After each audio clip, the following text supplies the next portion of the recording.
আল্লাহ রাব্বুল আলামিন আসমান বানাইলো, জমিন বানাইছে। আসমান বানাই আল্লাহ ঘোষণা করে না আমি সুন্দর করে বানাইলাম। এত বড় বিশাল জমিন আল্লাহ তাআলা বানাইয়া ঘোষণা করে দেন নাই আমি জমিনকে সুন্দর করে বানাইছি। এই জগতের ভিতরে যা কিছু আল্লাহ তাআলা বানাইছে আল্লাহ তাআলা সুন্দর করে ঘোষণা দেন নাই। ওগো আল্লাহর বান্দা,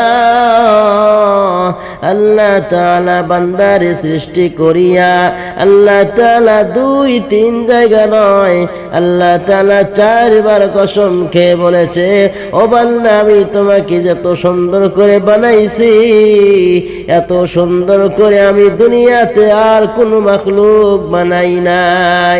আল্লাহ রাব্বুল আলামিন সূরা তিনের ভিতরে কসম খেয়ে বললেন ওয়াত্তিন, আল্লাহ তাআলা 3 জিনিসের কসম খেয়ে বললেন ওয়াজাইতুন, আমি জাইতুন ফলের কসম খেয়ে বললাম ওয়াতুরি সিনিন,